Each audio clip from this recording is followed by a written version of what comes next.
Harihi Om Shri Gurubhyo Namaha.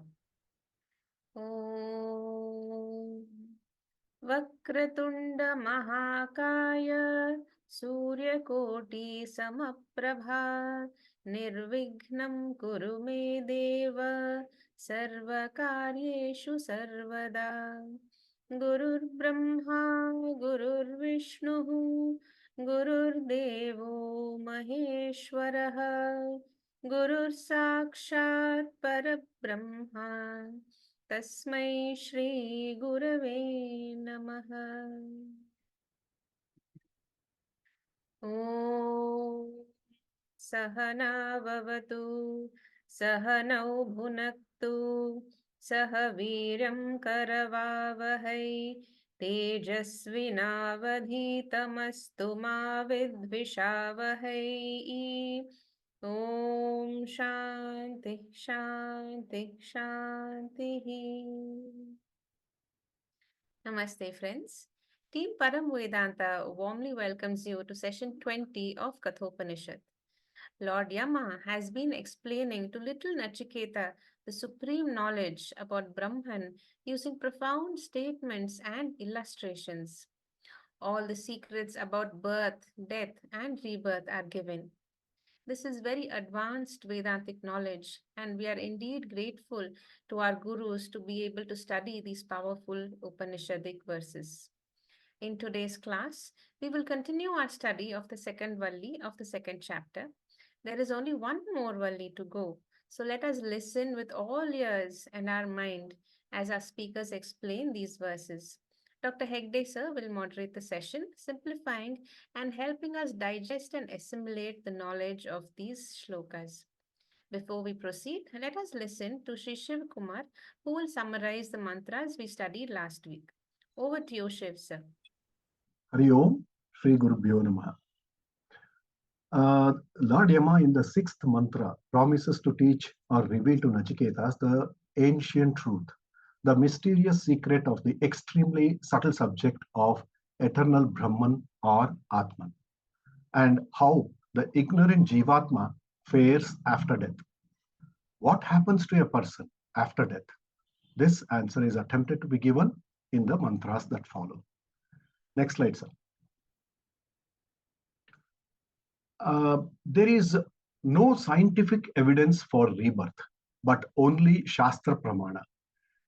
The seventh shloka is important in this respect, as Lord Yama is providing pramana for rebirth or punarjanma. Lord Yama explains what happens to Jivatma of the Agnani after death. He says that every event is governed by karma of the person. Some jivas enter the womb for acquiring bodies, and others assume plant form according to their karma and according to their upasana. When an ignorant person dies, we know that with our pratyaksha pramana, we know that our physical body, Sthula Shariram, dies. It mingles with the five elements or Panchabhutas. Atma of an Agnani, also being the all-pervading Atma, it cannot travel. The second point is the subtle and causal body, Sukshma Karana Sharirams and Chidabhasa, together called the Ahamkara, occupies another physical body based on the Punya Papa Karma Phala. It can be that of a Deva, human being, or other living beings, including plants. Next slide, sir. Our rebirth also depends upon our upasana, what we dwell upon constantly. Whatever one thinks intensely is what he becomes. An example of this is that of Jadabharata. I hope you remember, who was born as a deer. Ultimately, our destiny begins with a thought. Sri Krishna in verse 8.6 of Bhagavad Gita declares that Ishvara Chintaya Ishvara Aikyam. If one constantly dwells upon God, he becomes one with him. Next slide, sir. Therefore, friends, Watch your thoughts, for it becomes your destiny.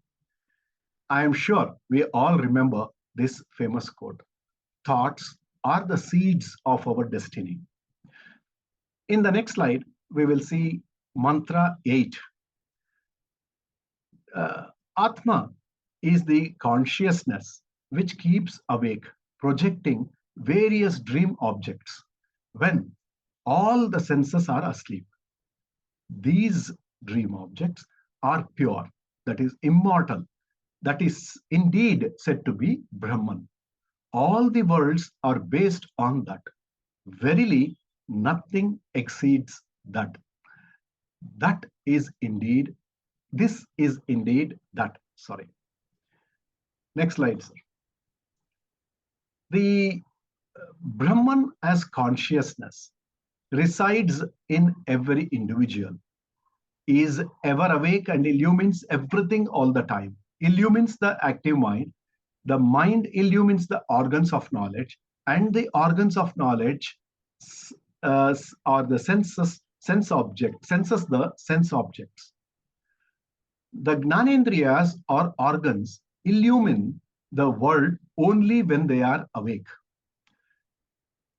The Brahman or consciousness creates an inner world through the mind, vasanas and samskaras. Create the external universe through my karma by taking up different bodies.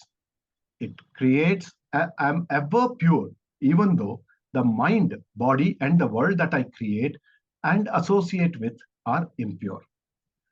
Next slide, sir. When the mind is active, the consciousness illumines the active mind. And when the mind is asleep, the consciousness still illumines the sleeping condition of the mind. Therefore, the sense organs illumine the world only when they are awake. The consciousness is limitless, it pervades everything, including this body. We began with the statement that consciousness radiates in the body. But now we say that this body, along with all the bodies, with all of creation, reside in this consciousness. Therefore, nothing in the creation can exist beyond consciousness. That Atma, the consciousness in which the whole world rises, rests, and dissolves, is what Nachiketas wanted to know in the third boon.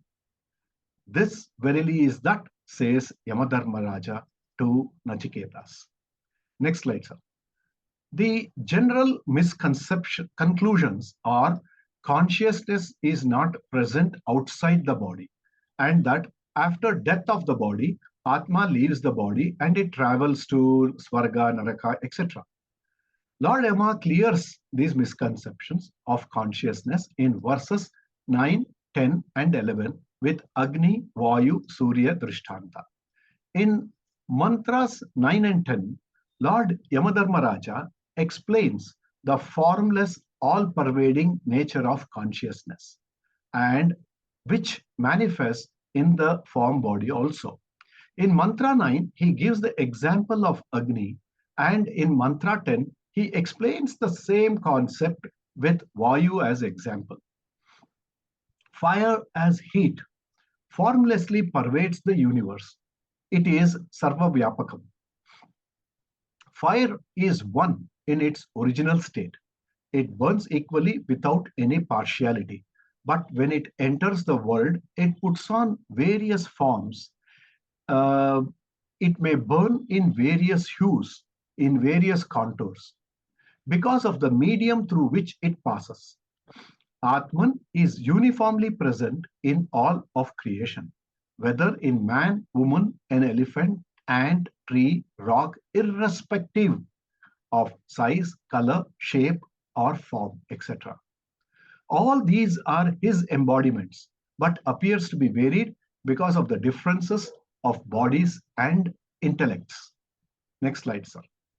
Recalling the two examples given, the two observations that we can derive from the example of a burning log of wood are Agni Tattvam survives even after the log of wood is completely burned to ashes. Two, And as Lord Yama also says, Bahicha, that fire element as heat is all pervading. It is in the log as well as outside of the wood also, but not visible for want of a medium. Next slide, sir. Now, observations from the example of the formless, all pervading light. The light seemingly inherits the limitation of the body. Two, the light reflecting multiple bodies seemingly appears as many. Three, for want of a reflecting medium, the all pervading light is not visible in between two reflecting bodies. Next slide, sir. Concluding, by our nature, we tend to mistakenly equate non visibility to non existence. But let us remember that non visibility is not the proof of non existence. Hari Om, Shri Guru Bhyo Namaha. Thank you very much, Shiv, for a wonderful recap of some of the most important verses in the entire Kathopanishad. Kathopanishad has got 2 chapters. Some of the best verses of Kathopanishad are in the second chapter. And in the second chapter, the second Valli has perhaps each verse of them is so important. And that is why our present class is also very important. Sadashiva-samarambam Shankaracharya-madhyamam Asmadacharya-paryantam Vande Guru-paramparam. Om. As this topic is so important, as this Valli or this class or the mantras that we are going to discuss, I thought I will choose to speak on what is this Sachidananda. Supposing somebody asks you this question, what is Sachidananda? Now remember, we are students of Vedanta. In students of Vedanta, knowledge can be Paroksha, that means information about Brahman as Brahma Asti. What is Sachidananda? It is the nature of Brahman. Or this knowledge can be Aparoksha. That means Brahma Asmi. Be very clear. Knowledge can be about an object. Knowledge can be about myself, the subject. So are we answering this question, Sachidananda, as knowledge about some Brahman, or are we answering this question as that Brahman I am? So if somebody asks, what is Sachidananda? What should our answer be? It is my true nature. My true nature is, or my true self is Sachidananda. Now, if there is a true nature, there must be a false nature. What is this false nature? Think and answer mentally. The false nature is the identification, the conviction, I am the body. All of Vedanta's problem comes from the conviction, I am the body. Therefore, I live as the body, for the body, and as Swami Anubhavananda says, almost all the time on some body. So this body identification becoming so strong is my false nature. Let us proceed. We have this Nidityasanam shloka from Nirvana Shatakam.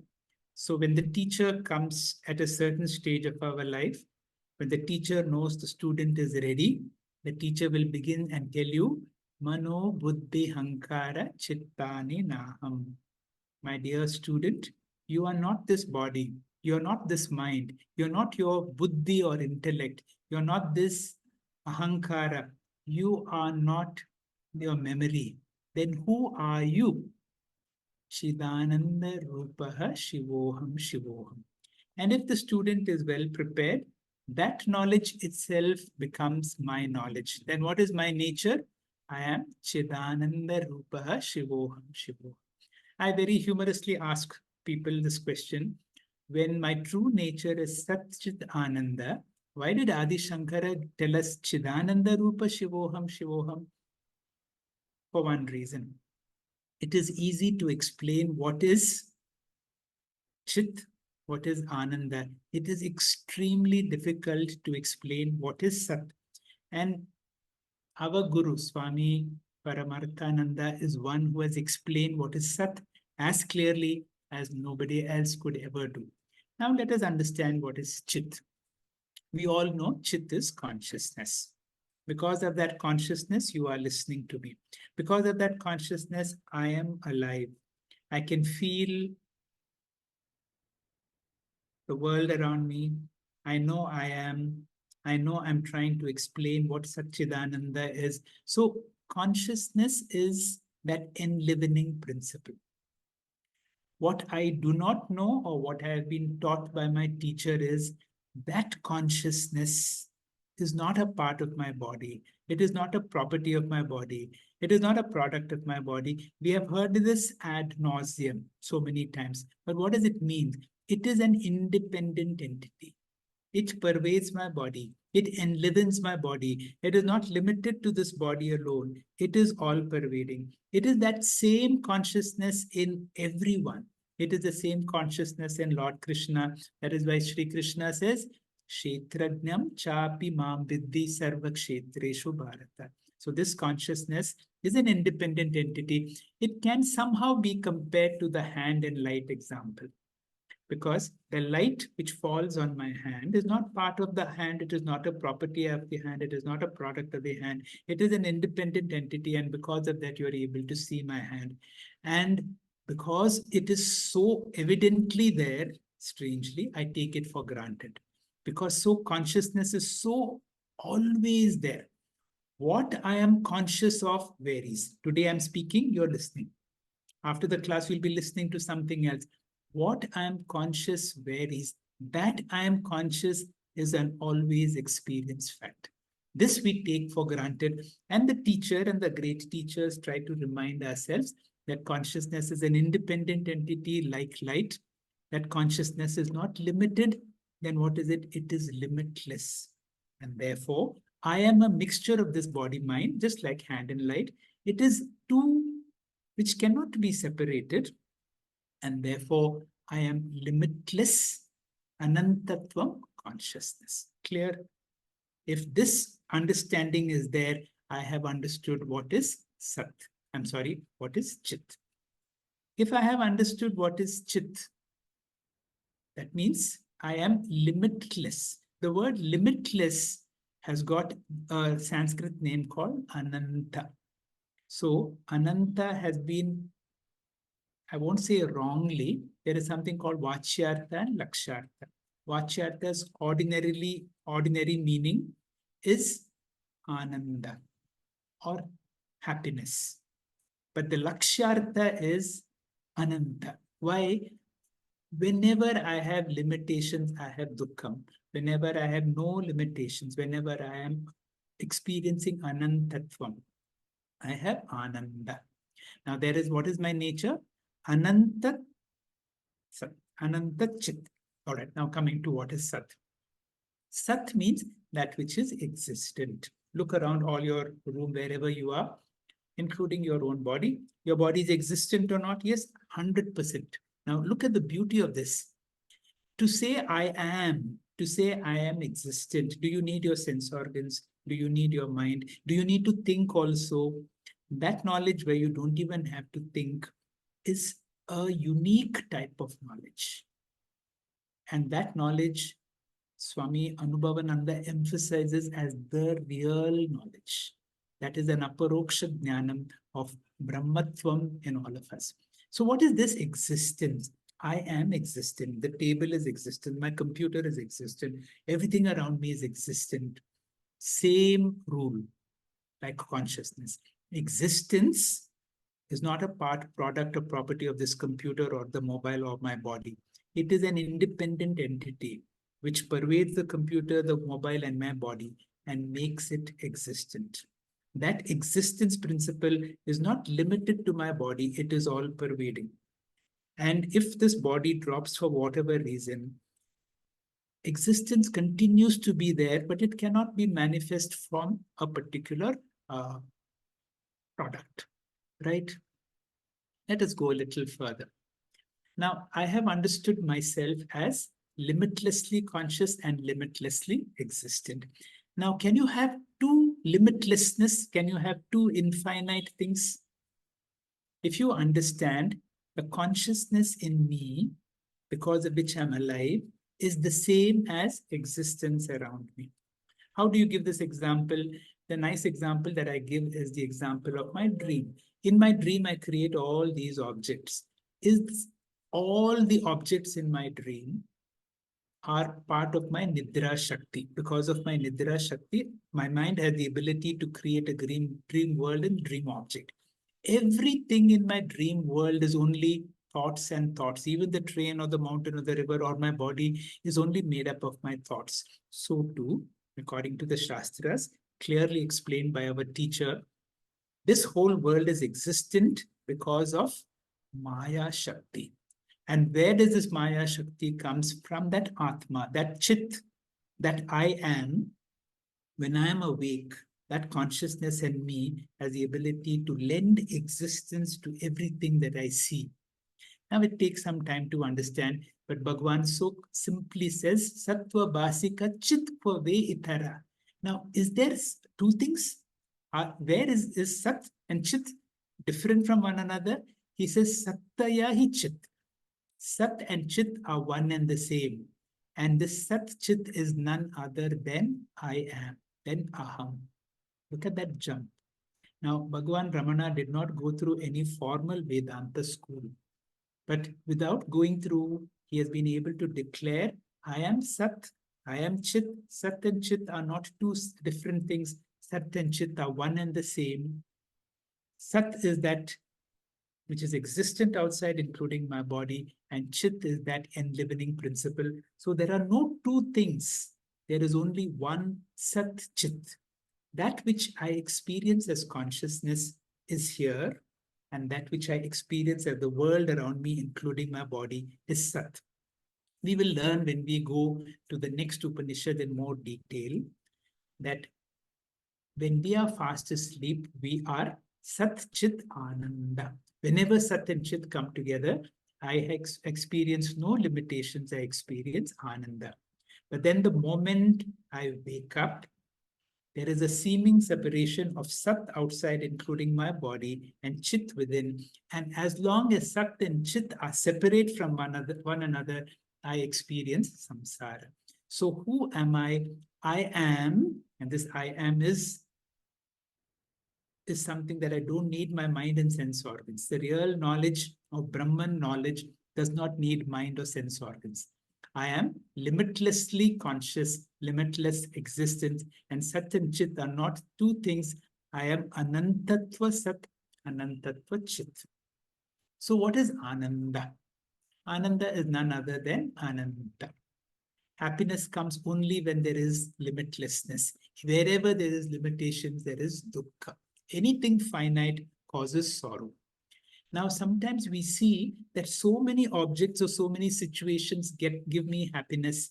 It is said whenever I see a person whom I like, whenever I taste an object that I like, whenever there is a situation or a sunset that I enjoy, in the presence of that person or that object, my mind attains to a certain state where my innate ananda becomes manifest, as in the classical dog bone example. That dry bone does not have any ananda in itself. Whatever ananda comes is from the dog itself, and the poor dog does not understand. And that is why he says the whole Vedanta is like the whole of this universe is like that dry bone, but the ananda comes from within my own self. Ananda is of two types.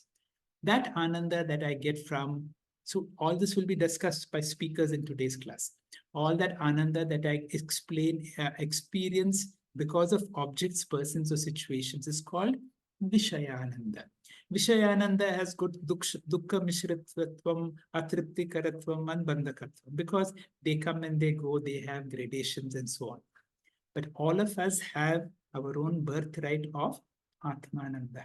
That Atmananda is always there because it is me. It can never be taken away from me. That bliss that I have in deep sleep, when there is no person, there is no object, there is no situation, That can be there in my waking state when I understand I am limitless. I am this mixture, but temporarily functioning through this body. And because I'm playing the role of man, woman, young, old, that drama that I'm doing, don't get too identified with your roles and suffer the limitations of your role. You are someone other than that role. I've explained to you the Koshananda that we explain in sleep and how Sat and Chit are together, and that's why we experience Ananda. When you wake up, then what happens? You see existence outside and you see Chit here. For example, who's a person who's a sweet lover and he sees something that he likes outside of him and a desire arises in him. And when that desire arises in him, he will not be fulfilled unless he takes that object of desire and puts in his mouth. And for a moment, when that existence and consciousness become one, there is a temporary, Vishayananda is only temporary. There is a feeling of Purnatvam. But then when you understand that this whole world, including my body, mind, which is existent, is that which has been given, is not other than me as consciousness. When you have this understanding that I am limitlessly conscious existence, temporarily functioning through my body.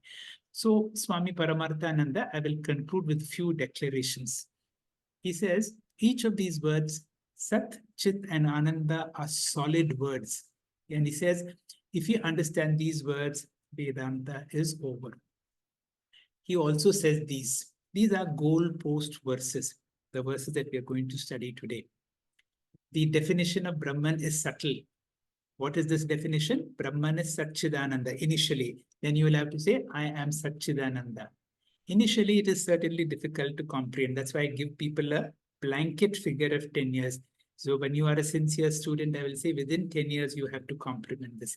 But if you dwell on this teaching, if you are in satsanga more and more, it will become not clear, it will become absolutely clear. And one day you can silently declare to yourself and to the world, I am Sachidananda. Then what do you do with your rest of your life? The question I'm going to ask you, am I this body with consciousness or am I consciousness with this body? I'll repeat this question. Am I this body with consciousness or am I the consciousness temporarily functioning through this body? I'll ask you the question in another way. Am I this body which is growing, graying, or going? Or am I this Satchid Ananda ever, am I the witness of this ever-changing body of mind? So what should we do as students of Vedanta? Instead of claiming I am body with consciousness, we have to learn to claim I am consciousness with this incidental body. As one great master said, the Haldi Shadan, we are not human beings with a spiritual experience, but we are spiritual beings with a human experience. What happens then? The Taittiriya Upanishad says, Brahmavid apnoti param. The Upanishad says, whoever gains this knowledge of Aham Brahmasmi does not become a knower of Brahman, does not become a Brahmavid. A Brahmavid will say, Brahma Asti, but a knower of Brahman will say, Brahma Asmi. Brahmavid apnoti param. He does not become a Brahmavid. Brahmaiva bhavati. He becomes Brahman himself. To that, Dakshinamurti Swami Paramarthananda, my profound namaskar. I want you to pick up this essence in each of these verses. Great verses we will study today. Your opening speaker, in conclusion, what is this? All what we have understood is a cognitive change. I have understood I am not this body mind, I am this limitless Sat and Chit. This makes an attitudinal change. That means when you look at the world around, you have a new attitude and you have a new perspective. And that is the shift from samsara to moksha. Our opening speaker is Dr. Anupama. Dr. Anupama, please. Om Shri Gurubhyo Namaha. Mantra 11. Suryo yata sarva lokasya chakshuhu na lipyate chakshushaihi bahya doshai. Ekasthatha sarva bhutaratma na lipyate loka dukkena bahya. The key word here is bahya, which means asanga. The gist of this mantra is, just as sunlight is associated with every object in the world, and yet it does not get contaminated by the impurities, so also Atma remains Shuddha and Asanga, although it is Sarvantaryami. We know that Atma is in and through everything in creation, Sarva Bhuta Antaratma, and yet Asanga, immanent and yet transcendental, Sutra Maniganeva. One of the fundamental laws of Vedanta is Prakasha Gunaha Prakashakam na limpati. This means the attributes of the illuminated object do not affect the illuminator light. There are many common features of Surya Prakasham and Chaitanyam.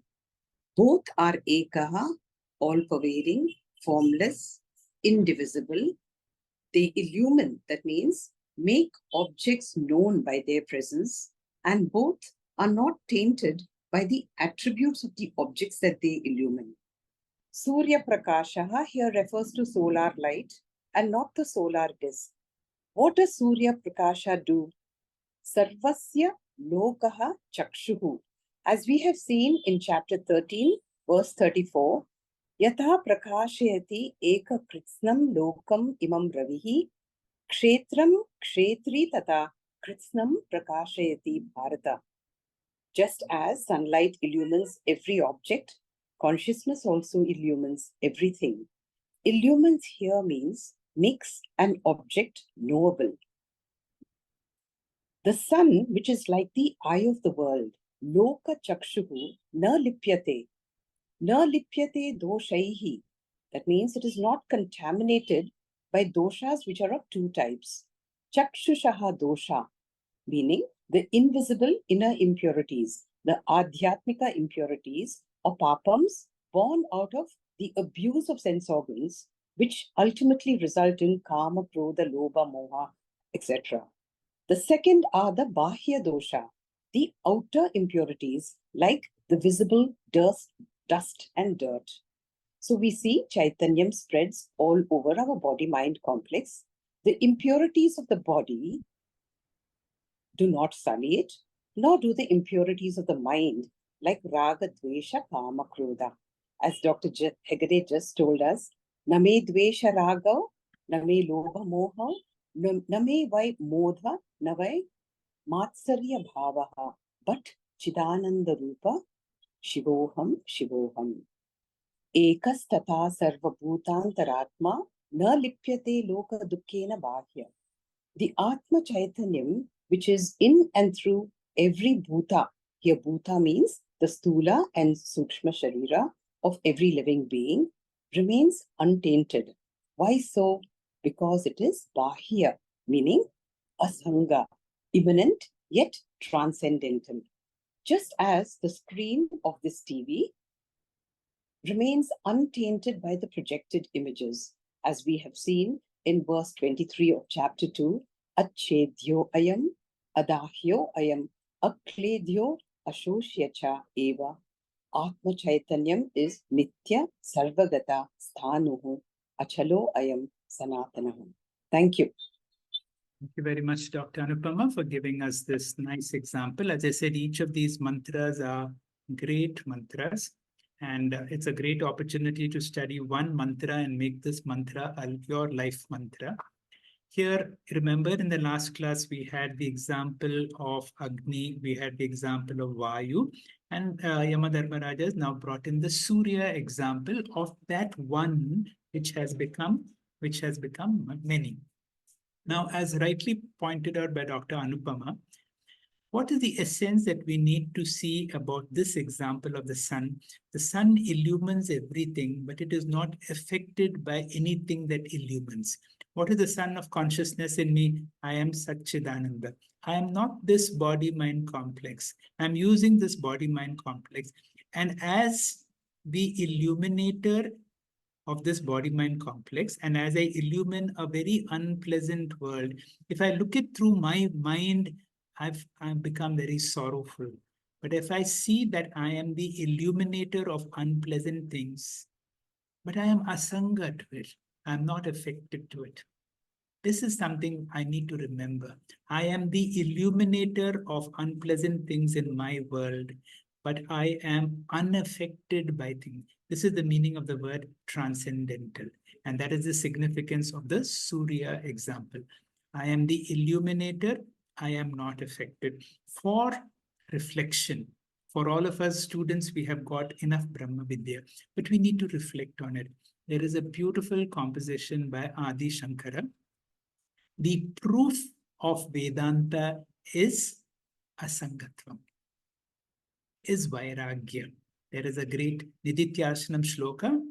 Asangoham, asangoham, asangoham punaha, Sachidananda rupoham, and I am inexhaustible. Avyayaha. So, very beautiful verse, but I want you to remember that. We go to the next speaker, that is Shamala. Shamala, please. Hari Om, Shri Gurubhyo Namaha. The Atmadarshi only has got real Sukham and real Shanti. So, in this 12th mantra, we will see such knower of the self has abiding Sukham. Let us see the verse. Eko vashi sarva bhutantaratma ekam rupam bahudaya karoti tam atmastham yenu pashyanti dhiraha tesham sukham shashvatam netaresham. Next slide, please. This is another important and complete mantra. The first two lines talk about Paramatma Swarupam. The third line talks about the Jivatma Paramatma Aikyam. And the fourth line gives the benefit of knowing this fact, that is Jnana Phalam. Thus, it is a complete mantra. Next slide, please. What is the nature of Paramatma or Brahman? Brahman is defined Ekaha. It is one like all pervading space without a second. And Vashi. Vashi means controller of all beings. In this context, controller means consciousness is an independent entity, Swatantraha. It doesn't depend upon matter for its existence, just as electricity can exist without the bulb, but electricity expresses as light through the bulb. Therefore, Vashi means Swatantraha. Next slide, please. And where is this consciousness? Sarvabhuta Antaratma. It is the very inner essence of every living being. Consciousness is like the invisible thread behind all the beads of a mala. So, all our bodies are what? Visible beads. So, we are only beads and flowers, but they are all threaded together with the help of invisible thread called the Chaitanya. Next slide, please. And what does this consciousness do? Ekam Rupam, remaining in its own changeless, non-dual, indivisible nature. Bahuda yak karoti, it seemingly becomes many because of many bodies. So, remaining one, but seemingly becomes many. Like a person surrounded by many mirrors. The person is one, yet the reflections are many. Next slide, please. Where can we find that wonderful consciousness, Swatantra Chaitanya? The teacher says, Tam Atmastham. That very all-pervading consciousness resides in your own body, is the experiencer of the body. We should not search for it. We will find everything other than Atma, because searcher is the search. And then the teacher says, E dhiraha anupashyanti. Only some rare seeker recognize this fact. Dhiraha means sadhana chatushtaya sampannaha adhikarinaha, vivekinaha. Prepared students alone will recognize that Brahman I am. Yamadharmaraja says, Paramatma is neither outside you nor inside you. Then Paramatma is what? You. This only those people who have broken the objectification orientation, that buddhi is called Sukshma Buddhi. They alone recognize And that too how? Anu. That Anu is very important. Anu means with the help of Guru Shastra Upadesha. A prepared intellect is not sufficient.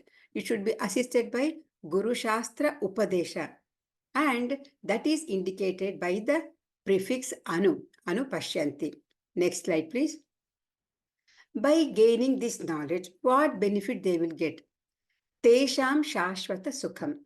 The greatest benefit is I am the immortal, limitless consciousness. Therefore, the fear of mortality, the sense of limitation is gone. And that is called Purnatva Darshanam or owning up. And this Purnatvam or fullness remain forever because it is born out of wisdom. Therefore, Shashvatam Sukham means Jivan Muktihi, permanent fulfillment. Things arrive in life, I am full. Things go away in my life, I am full. Krishna compares this person to the ocean. Apuryamana achala pratishtham. The ocean is ever full, whether the rivers flow into it or not. Yamadharmaraja says, this is the only means of getting permanent fulfillment. There are no alternative method. Upanishad clearly says, na itaresham. Itaresham means all the other people who are perceiving the different other means. They cannot get Purnatvam. It does not mean that they have to renounce all the other sadhanas. Prepare the mind, and all of them will have to come to this knowledge. Therefore, through the door of Jnanam alone, Purnatvam is possible.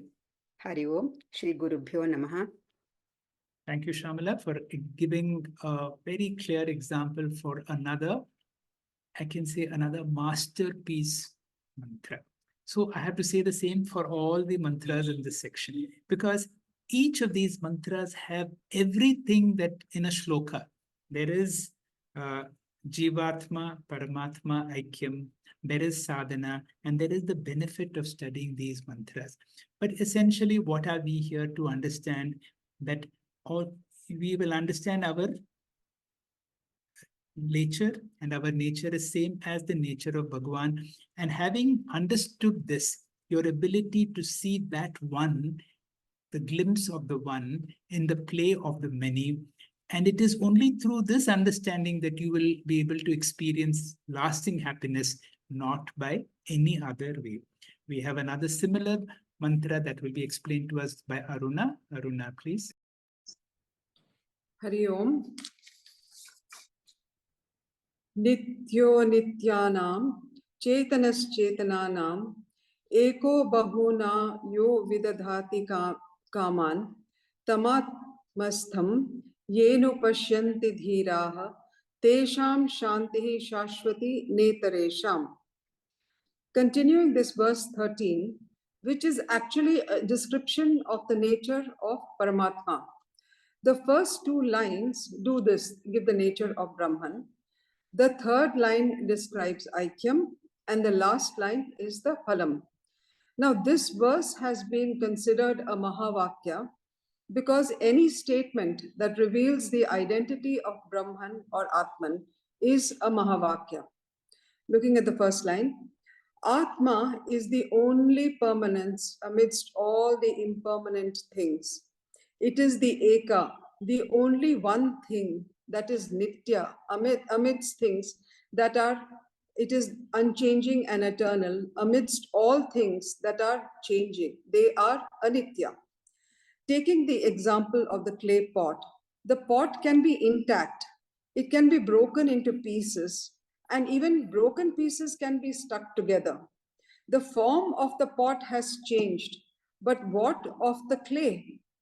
This clay is the unchanging substratum which doesn't change, although the form of the pot may change.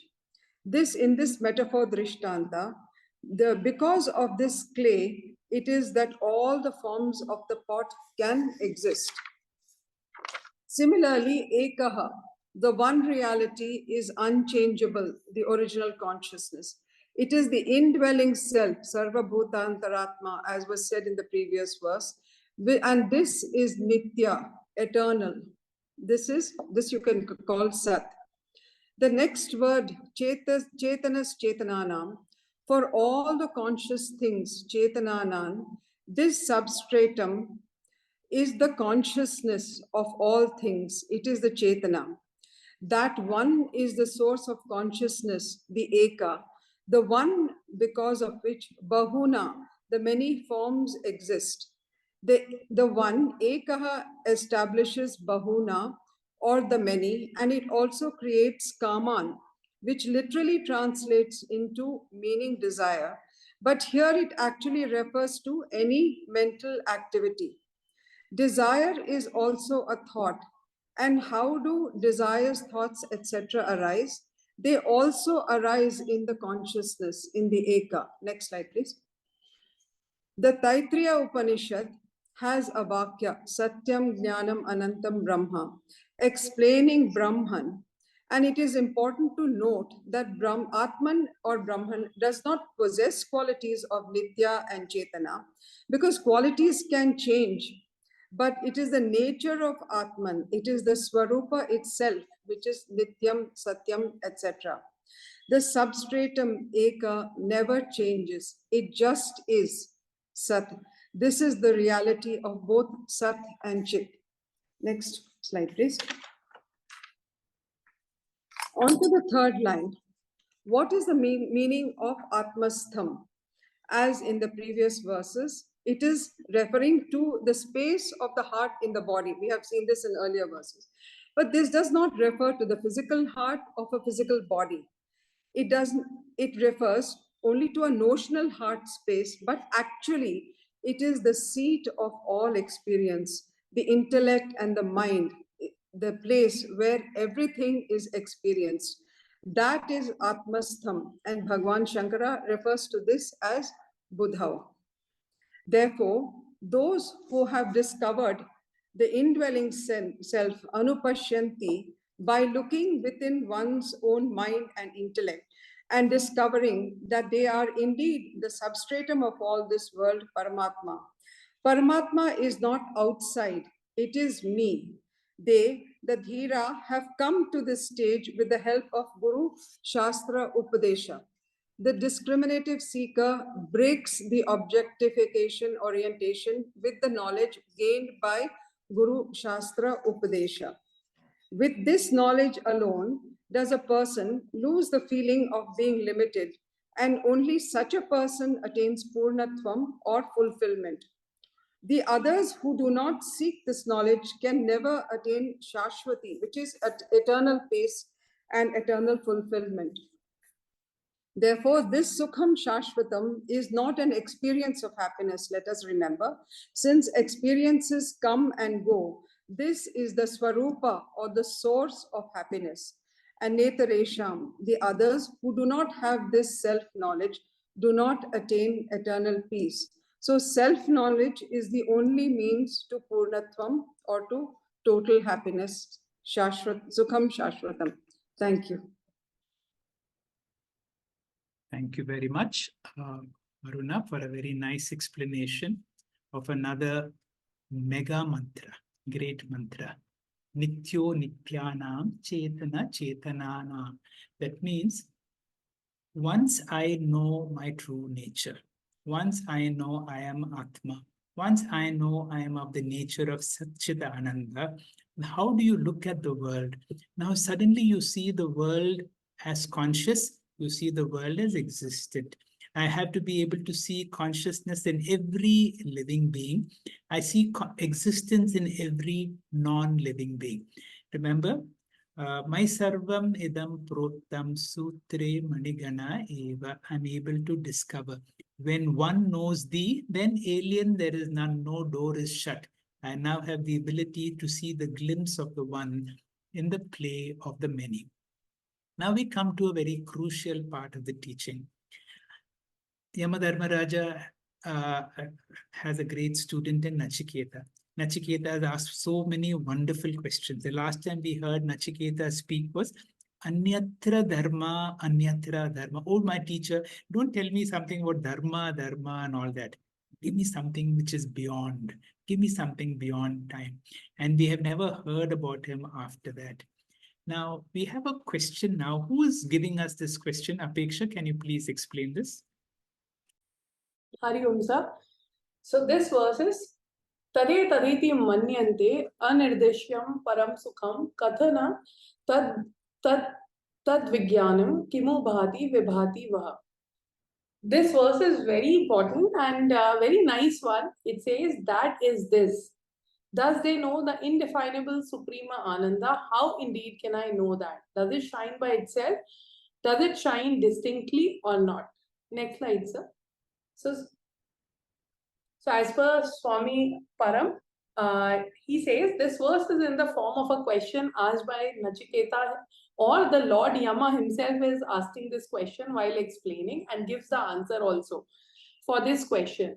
Now, this verse is very important for a normal, common people, ordinary people like us, because it talks about the highest ananda possible.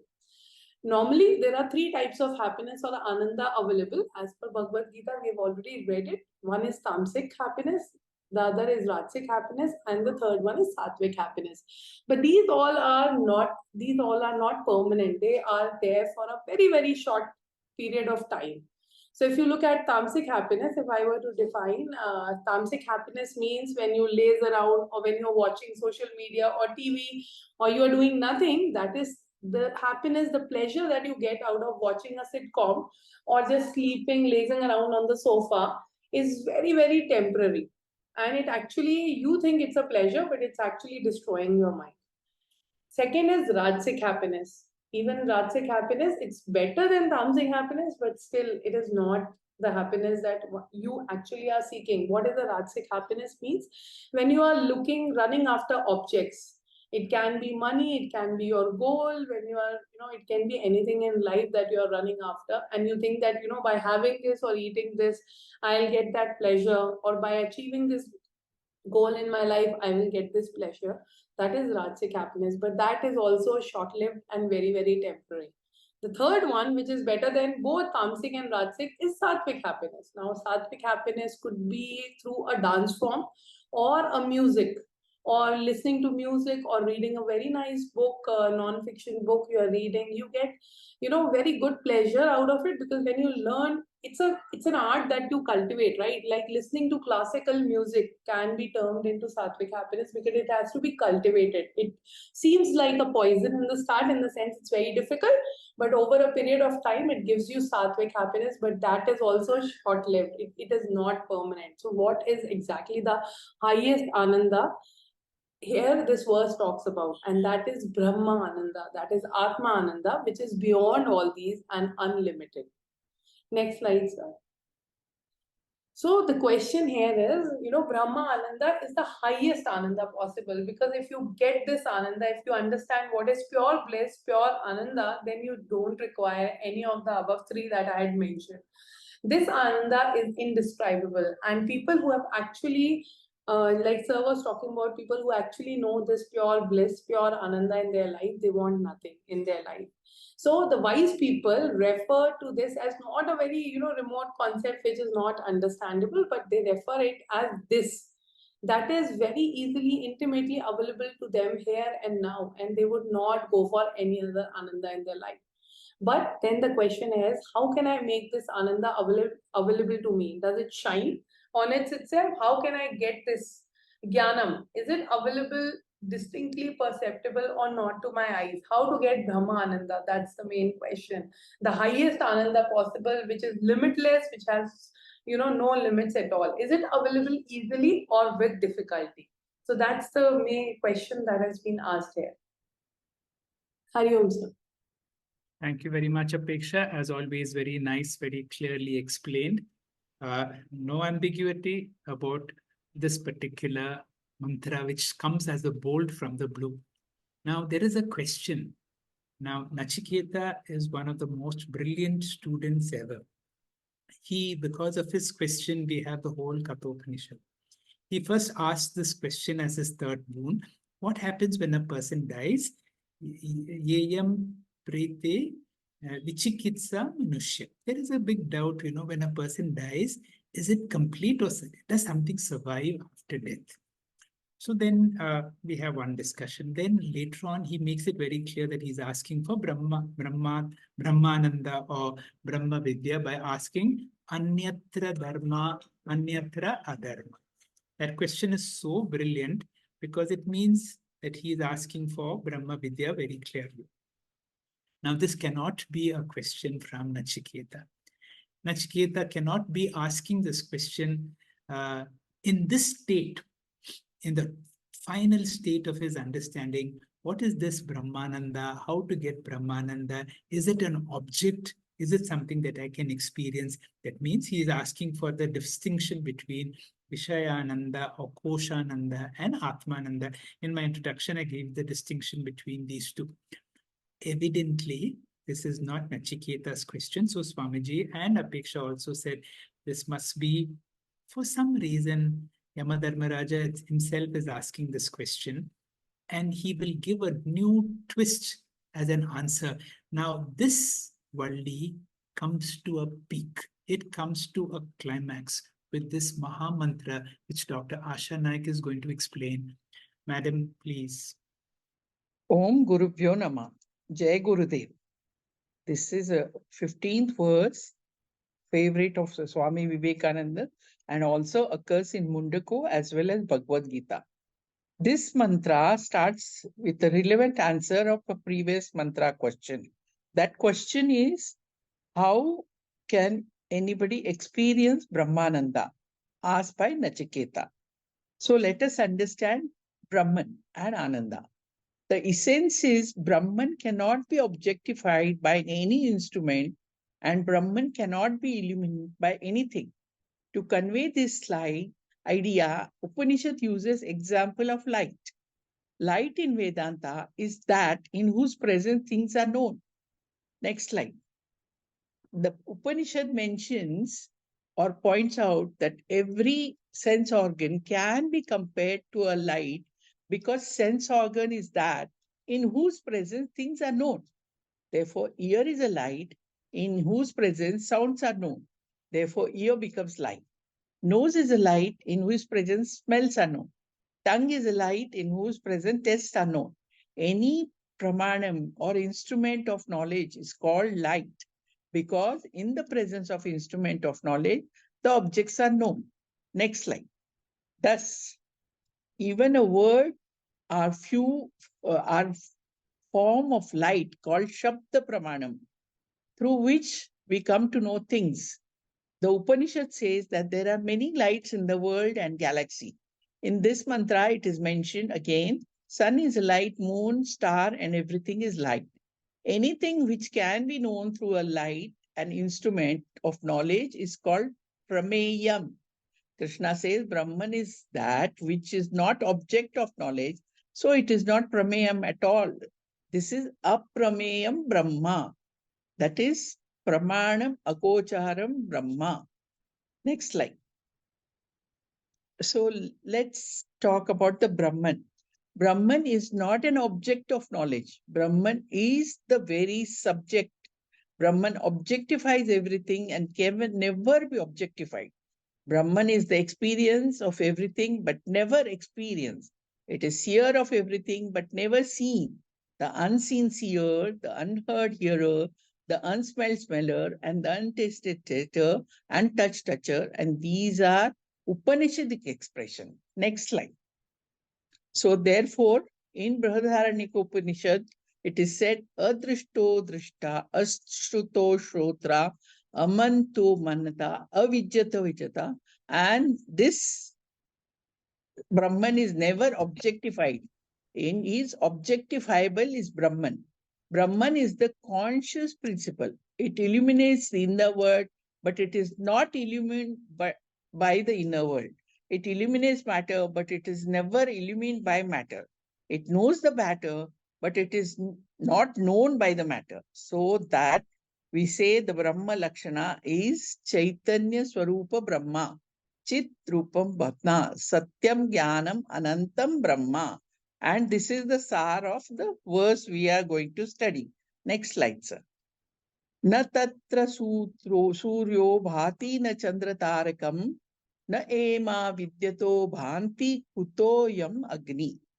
Tameva bhantam anubhati sarvam tasya bhasa sarvamidam vibhati. Next slide, the meaning is given, and next slide, word is given. So we go to the next slide again. Brahmananda, Brahman is self-evident and in every experience. Next slide. So we go to the meaning itself. Na tatro surya bhati na chandra tarakam. Next slide. And sunlight does not illumine conscious. Moonlight and taraka also does not illumine. Na ema vidyato bhanti kutoyam agni. Even a flash of light may light entire earth, but cannot illumine. So what about kutom agni? What about the small fire? It cannot.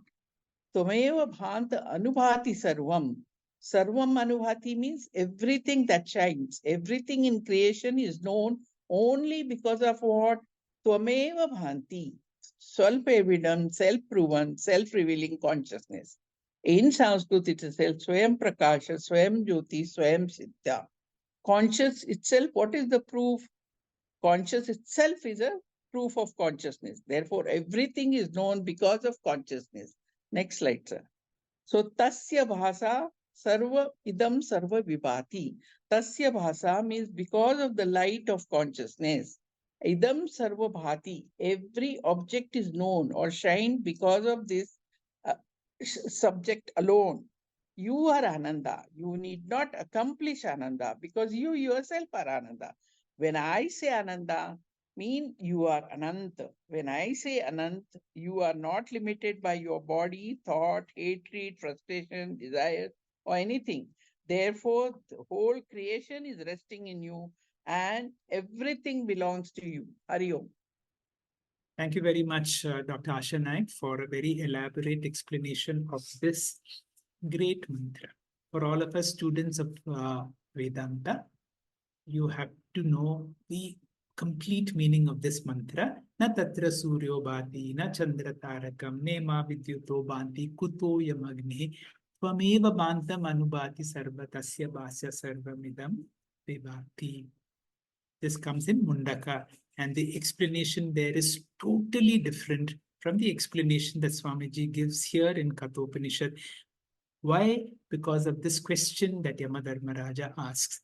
Is Atmananda an object, or is it the very subject itself? If it is an object, I can experience it. If it is a subject, I cannot experience it. It is because of my true nature. Now, Aruna, in her explanation, explained the distance between a property and a nature. A property is something that can change. The nature is one Swarupa.